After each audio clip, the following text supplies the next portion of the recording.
Hello guys, I'm Spicy Bill and this is going to be a review on the Hot Toys movie masterpiece series MMS216 Man of Steel General Zod 1/6 scale collectible figure.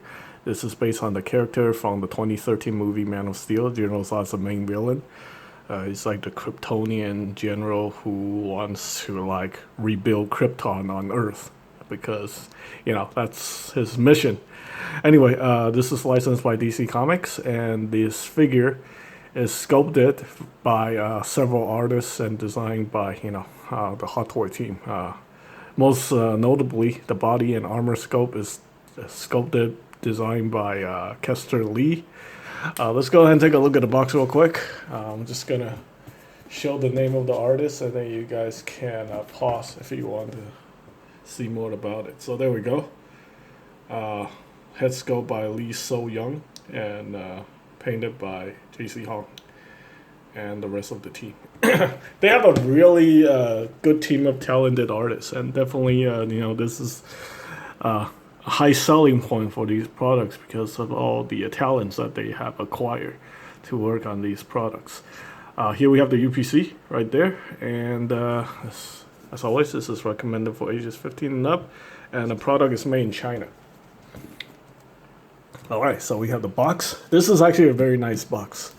I wish they would go back to, the 2013, 2014, when they, put more accessories and more stuff into these products. Because nowadays we're paying more to get less.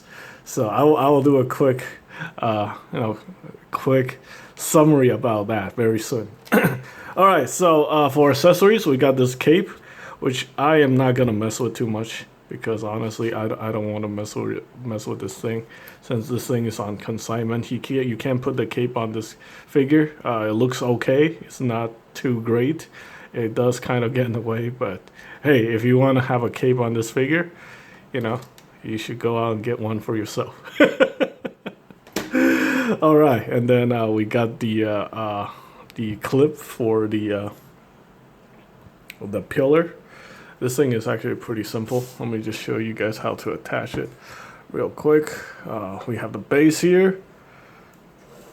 Let's see. So basically you just remove this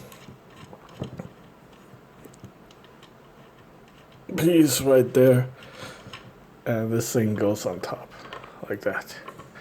I'm not gonna mess around with too much because this is, like I said, this is a consignment item. I'm just probably gonna just leave it like this.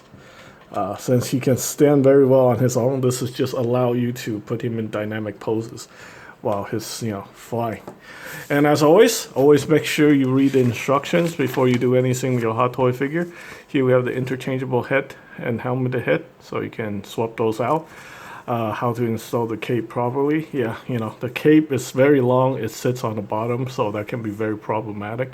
And plus, it's soft goods. So once you take it out that that thing, that case, it's probably gonna be a pain in the butt to try to get it into that shape. So that's why I'm not gonna mess around with it too much. How to install the flexible pillar or the display base, and what not to do with the figure. So make sure you tilt the head up if you're gonna turn the head. Make sure you unplug the joint very carefully, as it can slip out of place and cause damage to the outfit. And make sure you don't do excessive twisting on the waist articulation point, because it can damage this section right here, which is one piece. So yeah, if you twist it this way, it can rip either side, so just be very careful when you're doing that.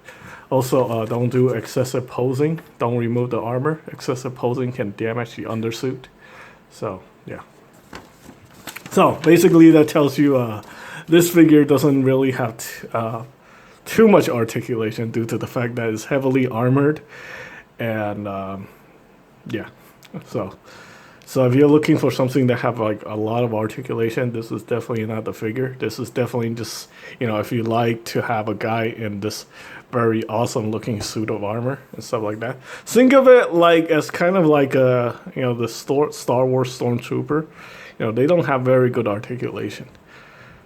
But not like the Iron Mans, because surprisingly the Iron Man figures all have really good articulation. So this is kind of like like another style of armored figures. I wish they could do this figure like a lot of the Iron Man figures, but yeah, but those figures are a little bit more expensive, and they're engineered to be able to do that. But these figures, they just it's like when you use like mixed media with fabrics and stuff like that. Sometimes the technology just isn't quite there, especially since this figure was made back in 2013. Yeah, it's it's limited, but it's still really good. The articulation on this figure is amazing. So, all right. So I want to talk about with all the stuff that we get on this figure that's about 6 years old compared to something that we get more recently. Here we have the more recent release. This one is the Star Wars Solo Patrol Trooper. Just look at what we get for this figure. This figure was original retail at $239. This figure is retail at $259 in 2019. 2013, 2019. This guy, we got a full display stand with the flexible pillar. We got multiple hand options. We got a cape, and we got 2 head options. So we got this head, and then we got this head. And we also have the cape. So, and this guy right here, we only got the figure itself, a couple hand options, a baton, a gun, and a stand. So, yeah, it's kind of lacking. I think we're paying more to get less. look at all the sculpt work that went into this armor. Yeah, it's a little unfortunate nowadays, but hey, it is what it is. So there we go. And you can also see the size comparison, how tall General Zod is compared to this guy. Look at it. So he definitely towers over this patrol trooper. Like that. So very nice. Still, I don't think these older figures gets outshined by more modern releases, because this figure still has some really, really good sculpt work. So anyway, let's go ahead and take a look at the accessories real quick. So we have 2 of these evil style gripping hand. This one and this one is pretty much the same. They're identical. So, and then we have 2 of these closed fists. This is what comes on the figure. I really like the way these things are sculpted. Looks really nice, and the paintwork is really on point. And then we have 2 of these open hands. So this open hand, it's a basic open hand right here, left and right, like that. Very on point. Okay, I want to show you guys the display base real quick. Yeah, put the head sculpt here, secure the head sculpt so it's not going anywhere.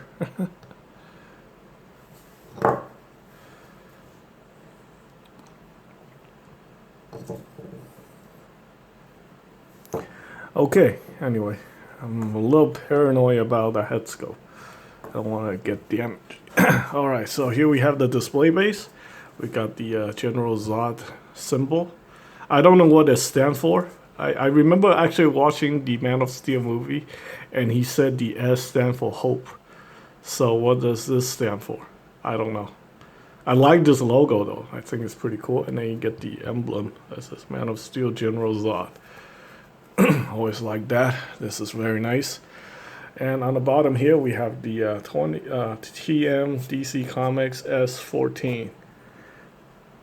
This figure came out in like late 2013 or early 2014. I don't remember. I don't know the exact date.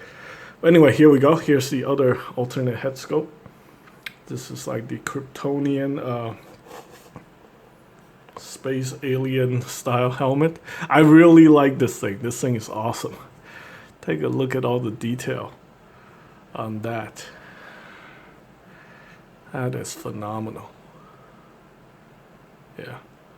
I actually sold 2 of these figures for a friend. Well, I sold one of them, traded the other one. And both times I just keep looking at it because, you know, I really wanted to keep this figure. Uh, I don't know. I have this thing on eBay right now. This is also another consignment, but you know, if I can raise enough funds, I think I might want to just buy this one off my friend, because yeah, it's becoming like the supply is being dwindling on eBay, and it seems like at some point the price is gonna go up on this guy because I feel like this figure is really underrated. It's actually a really, really nicely done figure. Look at the armor on this. Take a look at the feet right there. This guy even got toe articulation. Everything is very nicely done. The scope is very clean. The paint work is very nice. Yeah, okay, well, we're gonna go ahead and go over the articulation real quick. So first, I'm gonna actually remove this head right here. It just pops off like that. Very simple.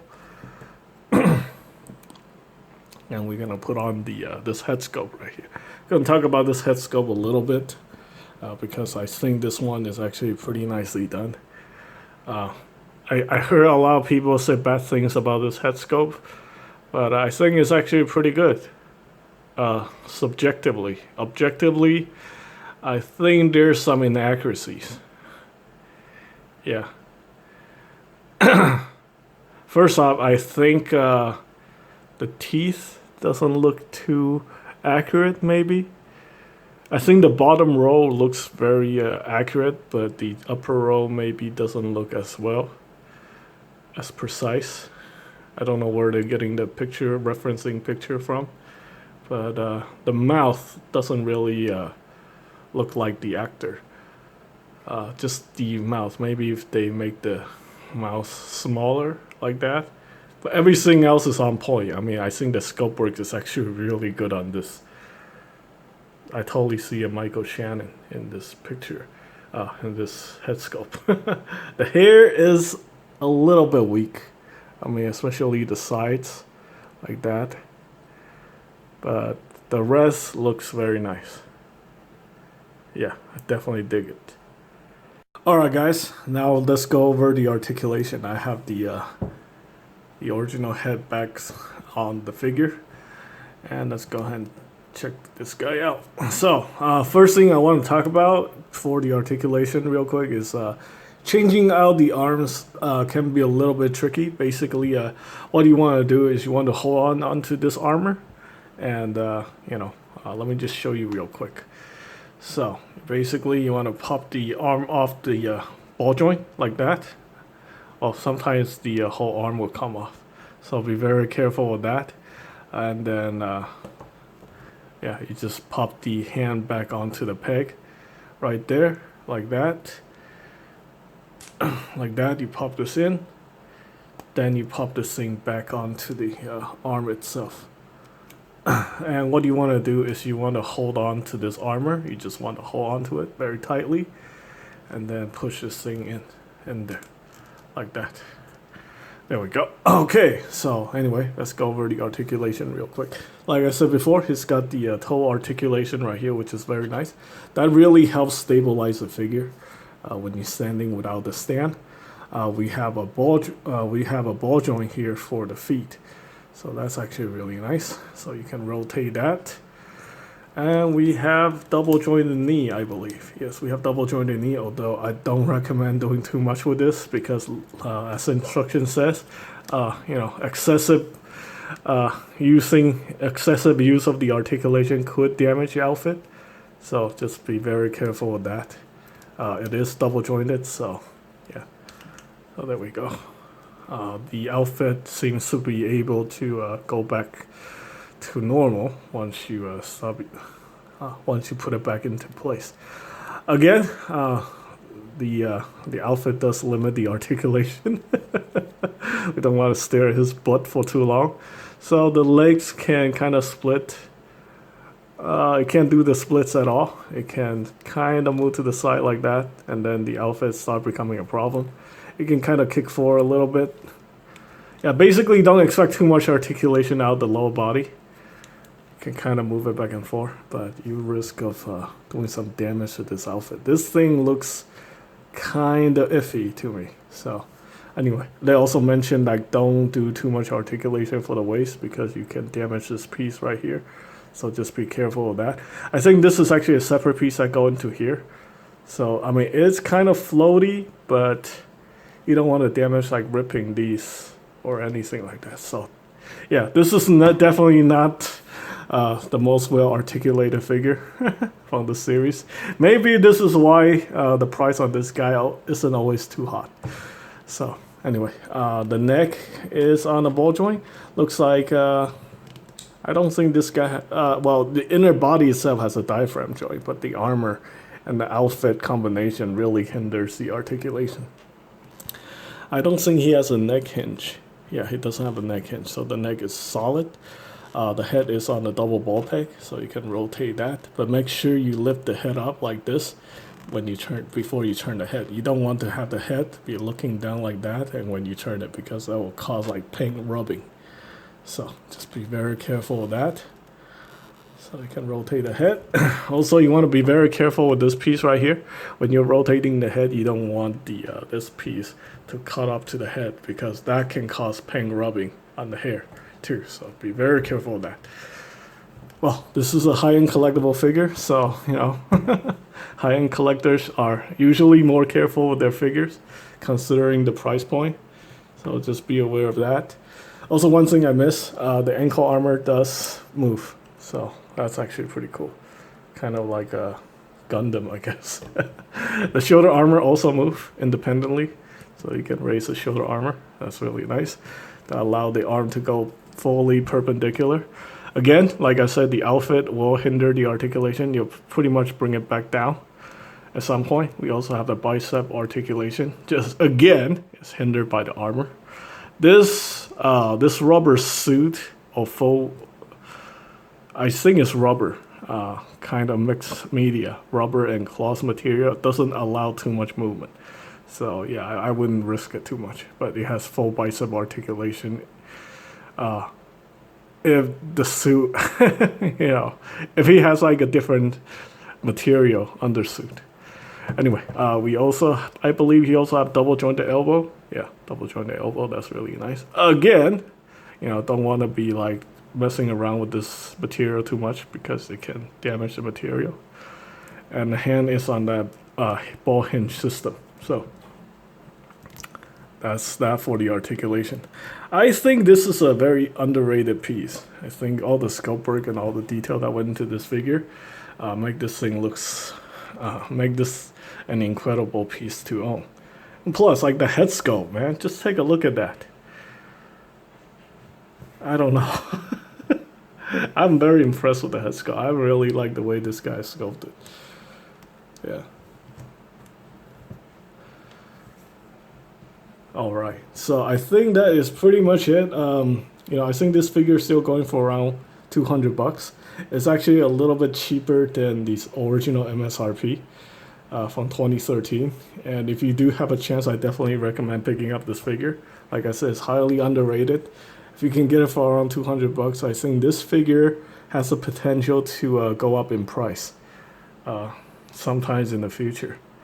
I can't make any guarantees, but I feel like, you know, there's potential, finally potential for this guy to, you know, go up in pricing. Yeah. It's really nice. Yeah. All right, I think that's pretty much it. You can attach the cape. The cape just loops through the back here, but who cares about that? It's all about the figure itself, I think. So there we go. This is the Hot Toys MMS216 General Zod from Man of Steel. I hope you guys find the information helpful. Thanks for watching.